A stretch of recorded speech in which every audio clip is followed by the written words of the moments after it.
बिस्मिल्लाहिर्रहमानिर्रहीम।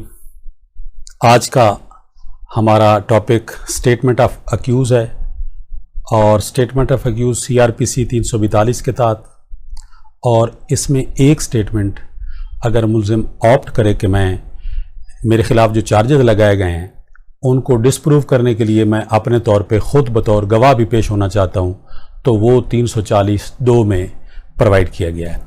हम पहले डिस्कस करते हैं 342 को, ये है क्या और इसका पर्पज़ क्या है। 342 इसके दो हिस्से हैं।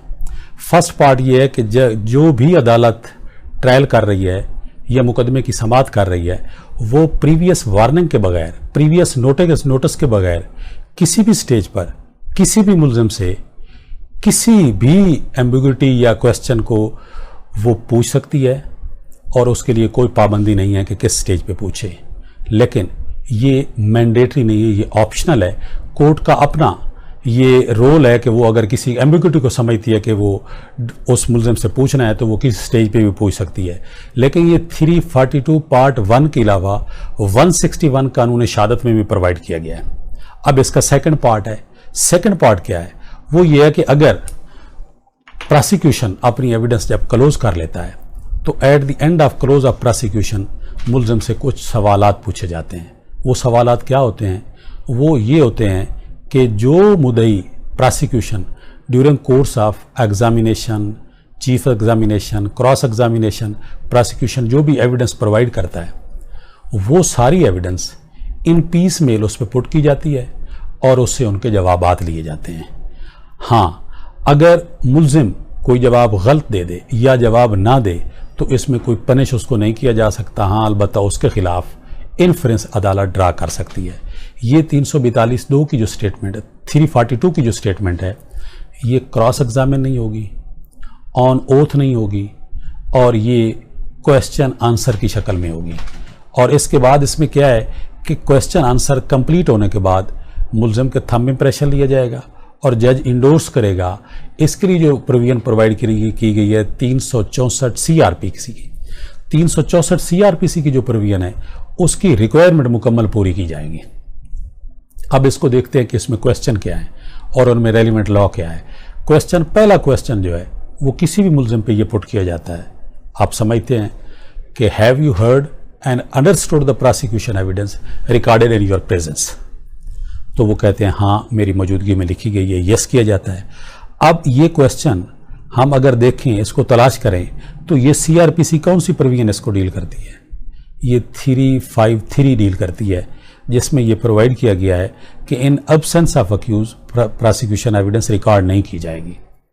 अच्छा, उसकी रीज़न क्या है कि मुल्ज़िम अनहर्ड कंडेम ना हो, और उसकी प्रोविजन यही स्पीक करती है कि उसकी अदम मौजूदगी में एविडेंस नहीं लिखी जाएगी।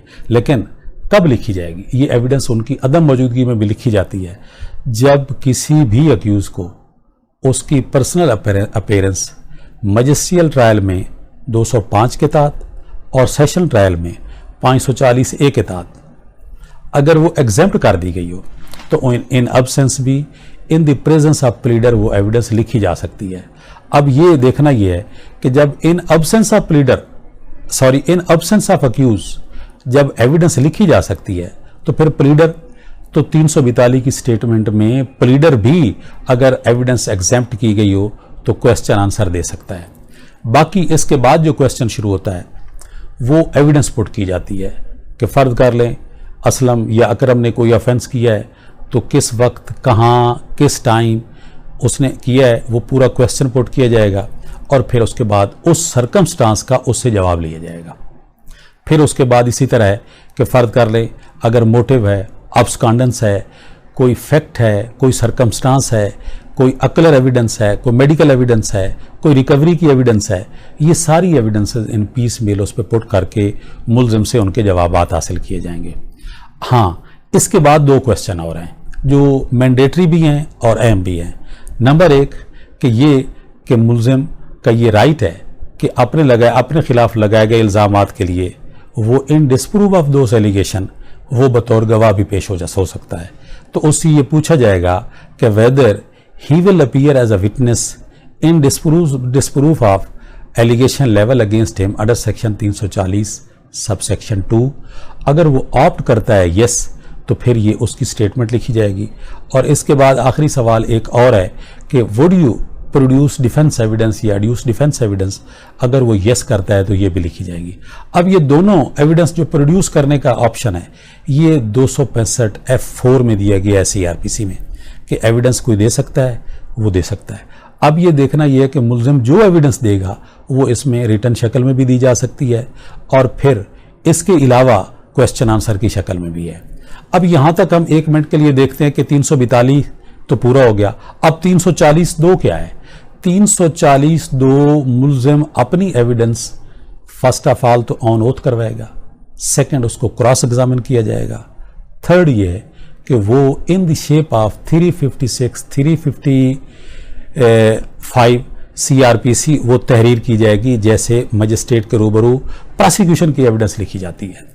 वो in the shape narrative form में होगी कि जैसे वो बयान करेगा ओथ में, वो उसी तरह लिखी जाएगी।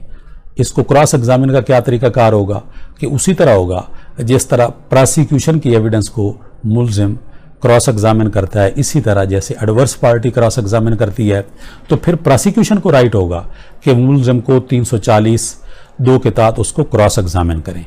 हाँ, अलबत्ता कोई पोर्शन उसका क्रॉस एग्जामिन नहीं करते तो वो उसी तरह उस पोर्शन की हद तक मुल्जिम की जो स्टेटमेंट है वो मानो तस्लीम की जाएगी। इसमें एक अहम बात है कि मुल्जिम से उसकी प्रीवियस कन्विक्शन या कोई कमीशन ऑफ ऑफेंस की बाबत नहीं पूछा जाएगा, उसके कैरेक्टर की बाबत नहीं पूछा जाएगा 340(2) में। ये उसको प्रोवाइड किया गया प्रिविलेज है। लेकिन इसमें भी 3 सूरतें हैं कि ये भी पूछा जा सकता है। किस सूरत में? कि अगर मुल्जिम ने उसी मुकदमे में अपने आप को वेल रेप्यूटेड या अपनी शोहरत की बाबत कोई क्वेश्चन प्रोसिक्यूशन पे, या अपने आप को गुड कैरेक्टर शो करने के लिए कोई क्वेश्चन किए हैं, तो फिर ये पूछा जा सकता है। सेकंड ये है कि इसमें अगर मुल्जिम प्रीवियस कन्विक्टेड है और इस मुकदमे में उसकी एविडेंसी वैल्यू अहम है, उसकी एडमिसिबल एविडेंस के तौर पे है, तो फिर वो पूछा जा सकता है। तो ये कुछ सूरतें हैं जिनमें मुल्जिम से क्वेश्चन पूछे जा सकते हैं। अब हम इसको एनालिसिस करते हैं कि अगर 342 और 340 को 2 को देखा जाए तो इसमें डिफरेंस क्या है। ये कई दफ़ा क्वेश्चन ASJ के इम्तिहानात में भी आ चुका है। फर्स्ट ऑफ ऑल ये है कि 342 ये मैंडेटरी है, वर्ड शेल है। 340 सबसेक्शन 2 ये 85 में अमेंडमेंट हुई थी, इसमें भी लफ्ज़ शेल लिखा गया है, लेकिन ये शेल अब नहीं है, ये ऑप्शनल है। ऑप्शनल होने की रीज़न भी आपसे डिस्कस कर देते हैं कि वो ये रीज़न ये है कि स्टैच्यू में तो ये शेल लिख दिया गया है, लेकिन हम कॉन्स्टिट्यूशन में जाएं तो कुछ मुल्जिम के कॉन्स्टिट्यूशनल राइट भी हैं। कॉन्स्टिट्यूशनल राइट में वन ऑफ देम राइट ये है कि no person shall be compelled to be a witness against himself. अब जब कॉन्स्टिट्यूशनल राइट को देखते हैं तो कॉन्स्टिट्यूशनल राइट स्टैच्यूटरी राइट्स पे प्रिवेल करेगा। तो फिर इसके बाद जो अदालतों ने उस व्यू को सामने रखते हुए इस शेल को मैंडेटरी की बजाय ऑप्शनल कर गया। यह मुल्जिम का अपना स्वीट विल है कि वो बतौर 340(2) इन डिस्प्रूव ऑफ एलिगेशन वो पेश होना चाहता है या नहीं पेश होना चाहता। अगर नहीं भी होता तो उसके खिलाफ कोई इन्फ्रेंस ड्रा नहीं किया जाएगा, ना ही उसकी जो डिफेंस एविडेंस है उससे उसको डिप्राइव किया जाएगा। डिफेंस में अगर कोई डॉक्यूमेंट पेश करना चाहता है, कोई गवाह पेश करना चाहता है, तो वो उसी तरह पेश कर सकता है। और फिर उसको पेश करने के लिए भी जो आपके सामने रेलिवेंट प्रोविजन है 265, इसको पढ़े 265 5, 6, 7 है कि मुल्जिम अगर कोई चाहे या कई मुल्जमान चाहें कि कोई डॉक्यूमेंट किसी के पास है उसको बुलाया जाए, किसी गवाह को बुलाया जाए, कोई एलिबाई की प्ली है अपने अलावा वो पेश करना चाहता है, तो वहाँ पे लफ्ज़ मैंडेटरी है, शेल है कि कोर्ट बाउंड है। प्रोसिक्यूशन के लिए बाउंड नहीं है, लेकिन मुल्जिम के डिफेंस के लिए उनको बुलाने के लिए बाउंड है। तो क्रक्स ऑफ द मैटर क्या हुआ कि 342 अगर मुल्जिम को एग्जेम्पशन है तो उसके प्लीडर के थ्रू भी लिखी जा सकती है। 340(2) प्लीडर के थ्रू नहीं लिखी जा सकती। 340 सबसेक्शन 2 ऑन ओथ होगी, जबकि 342 विद आउट ओथ होगी। 340(2) जो है वो इन नैरेटिव फॉर्म होगी, लेकिन 342 क्वेश्चन आंसर की शक्ल में होगी। 342 में अगर कोई सरकमस्टांस, कोई फैक्ट, कोई क्राइम एम्प्टी, कोई मोटिव, कोई पार्ट अगर पुट नहीं किया जाता तो फिर उसको मुलज़िम के ख़िलाफ़ नहीं पढ़ा जाएगा, या अगर पढ़ा जाता है तो उसकी बुनियाद पे कन्विक्शन होगी, तो वो मिसकैरेज ऑफ जस्टिस होगा, वो इलीगैलिटी होगी। थर्ड ये है कि 342 में मुलज़िम अगर कोई क्वेश्चन नहीं भी उस पर पुट किया जाता, उसका दुरुस्त जवाब नहीं देता, तो उसको पनिश नहीं किया जा सकता। लेकिन 340 सब सेक्शन 2 में वो इस किस्म की स्टेटमेंट नहीं देगा, जो देगा वो उसके ख़िलाफ़ भी इस्तेमाल होगी अगर गलत देता है तो। थर्ड ये है कि ये दोनों प्रोविजन एक दूसरे से मुकम्मल तौर पे मुख्तलिफ हैं। 342 कंप्लीट होने के बाद 340 का क्वेश्चन ऑप्ट करने के बाद, यस करने के बाद ये उससे पूछी जा सकती है। थर्ड ये कि 342 में इनकल्पेटरी और एक्सकल्पेटरी दोनों हैं, तो उसको माना जाएगा। अगर इनकल्पेटरी अगर वो उससे रिजेक्ट करता है एक्यूज़, तो फिर एक्सकल्पेटरी भी रिजेक्ट हो जाएगा। फोर्थ ये है कि ये जज साहब 342(2) में साइन करेंगे, अपनी 364 के तहत रिकॉर्ड करेंगे, लेकिन ये 355 और 356 के मुताबिक मजिस्ट्रियल कोर्ट में और सेशन कोर्ट में जो प्रोसीजर है आम एविडेंस रिकॉर्ड करने का, उसी तरह रिकॉर्ड करेंगे।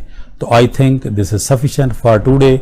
और ये बड़ा अहम क्वेश्चन है, और इसको हम सबको जो भी इम्तिहान में पेश होना चाहते हैं और अपने आप को किसी भी इम्तिहान में, ये क्वेश्चन बहुत सारे इम्तिहानात में आ चुका है, ये उनके लिए ज़रूरी है। Thank you for